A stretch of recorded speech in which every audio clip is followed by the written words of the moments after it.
I hope सब अच्छे से होंगे। तो आज हम पढ़ने जा रहे हैं स्कैनएफ फंक्शन। स्कैनएफ फंक्शन के बारे में मैंने पहले भी थोड़ा सा डिस्क्राइब किया है, लेकिन आज हम प्रोग्राम में इसका यूज़ देखने वाले हैं। जैसे कि आप लोग को पता है, इससे पहले की क्लास में मैंने 2 नंबर्स का सम बताया था, जिसमें आपको वेरिएबल, डेटा टाइप और इन सब चीज़ों के बारे में अच्छे से समझाया था। अगर आप इसको देखना चाहते हैं तो लास्ट वीडियो ज़रूर देख लीजिएगा। और अगर आप आगे स्कैनएफ फंक्शन को समझना चाहते हैं, अच्छे से देखना चाहते हैं, तो लास्ट तक रहिए हमारी वीडियो में। हेलो फ्रेंड्स, मैं हूं उस्मा, आपकी कंप्यूटर ट्रेनर, और आप देख रहे हैं CKC, that is computer knowledge centre, where your dreams come true. तो जैसे कि आप लोग जानते हैं कि हम लोग इस चैनल पर ओ लेवल का कोर्स पढ़ रहे हैं, जिसमें ओ लेवल का फर्स्ट पेपर यानी कि Word, Excel, PowerPoint, internet, ये पूरा कंप्लीट हो चुका है। सेकंड पेपर में मैंने HTML CSS कंप्लीट कर दिया है। जावा स्क्रिप्ट के लिए आपको प्रोग्रामिंग की ज़रूरत थी, इससे पहले मैंने प्रोग्रामिंग स्टार्ट की है। तो प्रोग्रामिंग के बाद हम C पढ़ रहे हैं, C के बाद ही हम पाइथन पढ़ेंगे। तो जैसे कि आप लोग जानते हैं कि किसी भी लैंग्वेज, प्रोग्रामिंग लैंग्वेज को पढ़ने से पहले आपको बेसिक उसका आना ज़रूरी है। तो C लैंग्वेज किसी भी लैंग्वेज का बेसिक है। दैट मीन्स अगर आप पाइथन पढ़ना चाहते हैं तो उससे पहले आपको C आना ज़रूरी है। तो C की वीडियोस के लिए आप हमारे चैनल पर आ सकते हैं, और अगर चैनल पर फर्स्ट टाइम आए हैं तो चैनल को सब्सक्राइब कर लीजिए। वीडियोज़ अच्छी लगती हैं तो लाइक एंड शेयर करिए। और चलिए फिर हम देखते हैं स्कैनएफ फंक्शन का यूज़। ओके, स्कैनएफ फंक्शन, जैसे कि इससे पहले के क्लास में हम लोग सम ऑफ 2 नंबर्स देख चुके हैं, और उन फंक्शंस में हमने देखा था उस प्रोग्राम में कि 2 नंबर्स को सम किस तरह से किया जाता है।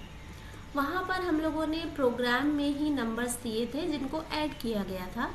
बट अगर हम चाहते हैं कि वो नंबर्स एक यूज़र जो प्रोग्राम को रन कर रहा है वो नंबर खुद दे पाए, तो उसके लिए हम लोग यूज़ करते हैं स्कैनएफ फंक्शन। ओके, जैसे कि आप यहाँ पर देख रहे हैं लिखा हुआ है, in C programming scanf function is one of the commonly used function to take input from the user. The scanf function reads formatted input from the standard input such as keyboard, यानी कि जो भी user चाहता है वो अपनी मर्ज़ी के डिजिट्स डाल सकता है।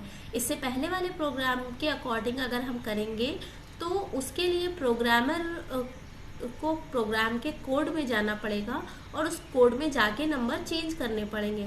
बट अगर हम स्कैनएफ फंक्शन का यूज़ करेंगे तो हम डायरेक्टली कोई भी यूज़र होगा जो वैल्यूज़ दे सकता है और इनपुट कर सकता है। ओके, अगर हम सिंटैक्स की बात करें तो यहाँ पर है सिंटैक्स में फॉर्मेट स्पेसिफायर एंड वेरिएबल, यानी कि फॉर्मेट स्पेसिफायर जो हम %d या %f लगाते हैं, दैट मीन्स आपका वेरिएबल अगर इंटीजर टाइप है तो आप यहाँ %d लगाएंगे, और उसके बाद @ के बाद आप वेरिएबल लिखेंगे। ये @ आपको बताता है कि आप जो भी वैल्यू दे रहे हैं वो किस वेरिएबल में जा रही है, यानी कि ये एक तरह का एड्रेस देता है।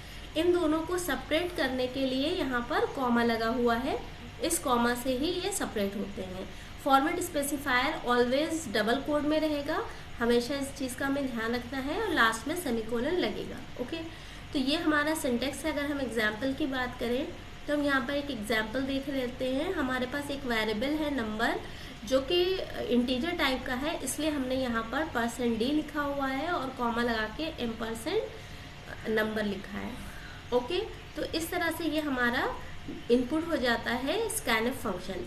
स्कैनएफ फंक्शन या %d आपको ना समझ में आ रहा हो तो इससे पहले हमने आपको एक दी थी वीडियो जिसमें आपको variable, data type and format specifier के बारे में अच्छे से समझाया था, उसको ज़रूर देख लीजिएगा। अदरवाइज़ मैं यहाँ पर थोड़ा सा डिस्क्राइब कर दे रही हूँ।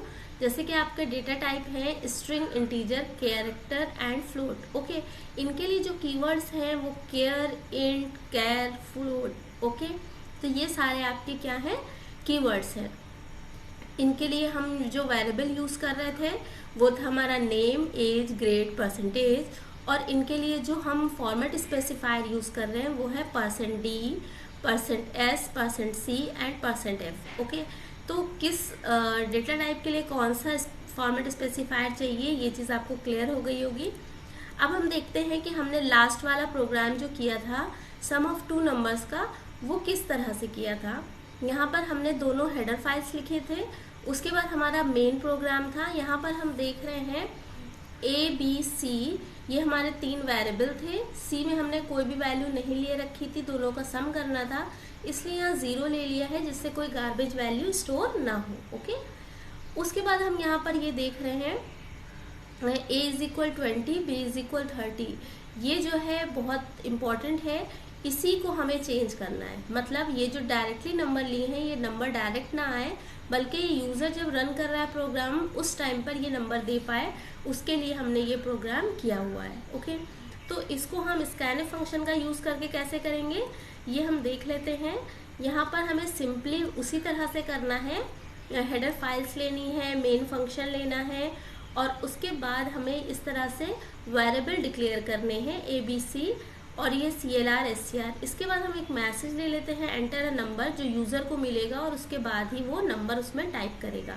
फिर स्कैनफ हमने लिया है %D, %A।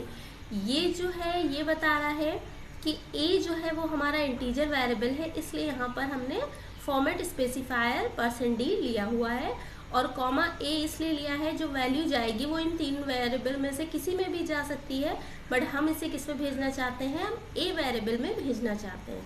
तो हमने एक स्पेसिफाई किया कि ये जो भी वैल्यू है वो A वेरिएबल के अंदर ही स्टोर होगी।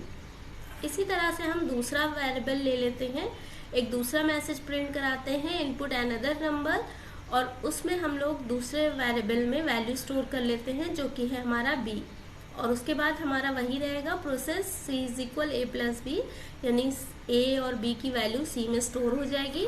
और उसके बाद यहाँ पर हम सम कर लेंगे %D इसलिए क्योंकि जो भी वैल्यू C में आई है वो इंटीजर वैल्यू है, इसलिए उसका फॉर्मेट स्पेसिफायर %D होगा। कॉमा लगा के C लिखा है, यानी कि C के अंदर जो वैल्यू है वो यहाँ पर प्रिंट हो जाएगी।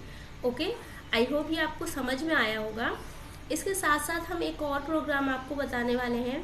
इसमें आप यहाँ पर देख रहे हैं ये 4 लाइन्स लिखी हुई हैं, printf enter a number scanf %D, और इसी तरह से यहाँ पर भी अनदर नंबर एंड स्कैनफ। अगर हम चाहते हैं कि ये दोनों वेरिएबल का जो आउटपुट है या इनपुट है वो हम एक साथ ही ले लें, अलग अलग हमें ना लिखना पड़े, तो उसके लिए हम एक और चेंज करते हैं। यहाँ पर देखिए हमारा ये वही प्रोग्राम है, सिंपली हमें हेडर फाइल्स लेना है, मेन फंक्शन लेना है, फिर वेरिएबल्स डिक्लेयर करने हैं हमारा ABC, उसके बाद फंक्शन लिया हमने CLR SCR, और यहाँ पर हमें एक इनपुट देना है एंटर अ नंबर या एंटर 2 नंबर्स। ओके, उसके बाद यहाँ पर हमने %D दोनों एक साथ ले लिए हैं, यानी कि पहले एक वैल्यू होगी फिर दूसरी वैल्यू होगी, उसके बाद पहली वैल्यू A में जाएगी और दूसरी B में जाएगी।